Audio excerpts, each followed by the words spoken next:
আসসালামু আলাইকুম, আশা করি সবাই ভালো আছেন। একটা কথা বলি শুনেন।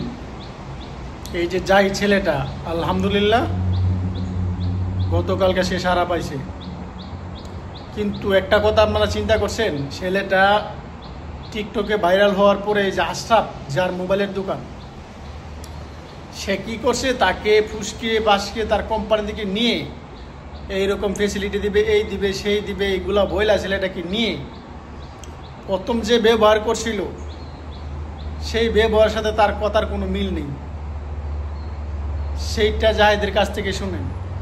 বাধ্য এখন তো আপনারা হয়তো এই আশরাফ আশরাফ বাইরে সবাই চেনেন, ঠিক আছে? আশরাফ হয়তো সবাই চেনেন, বিশাল মেসের কাছে যাই না, তার আগে আমার অনেক কিছু বলে যাই হোক, যেভাবে হোক নিছে ভাই। নেওয়ার আগে যে তার ব্যবহারটা ছিল, নেওয়ার পরে সম্পূর্ণ তার ব্যবহারটা চেঞ্জ, ঠিক আছে?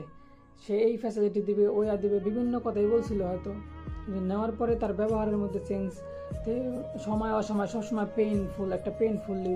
তো এই জিনিসটা আমি তখন ভাবছি যে হ্যাঁ আমার সম্পূর্ণ ইউজ করতেছে, ঠিক আছে? তো এই জিনিসটা ভাববেই কিন্তু আমার ওই জায়গায় ভালো লাগতেছে না, মনের সাথে মন। তারপর আমার যেই কথাটা, আশরাফ যদি ভালো লোক হইতো, সে আবার ওই ছেলেটাকে বলে কি যে তুমি যদি আমার দোকানে না থাকো তাহলে তোমার নয় মিথ্যা মামলা দেবো, বলবো মোবাইল টাকা চুরি করে নিয়ে গেছো। শেষ পর্যন্ত ছেলেটাকে জেল খাটাইলো।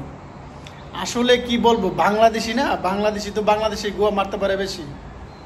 যেহেতু দেখছে ছেলেটা অনলাইনে ভাইরাল হয়েছে, সেই ছেলেটাকে তার দোকানে নিয়ে এসে আনেছে, তাকে দিয়ে ফেমাস হওয়ার জন্য, তাকে দিয়ে ব্যবসা করানোর জন্য সে একটা পাইতারা শুরু করছিল।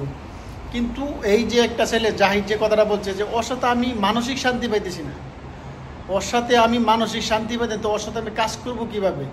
কারণ ও প্রথম আমাকে আনার সময় যে কথা বলছিল সেই কথার সাথে এই কথার কোনো মিল নেই। তো আপনি কি বলবেন?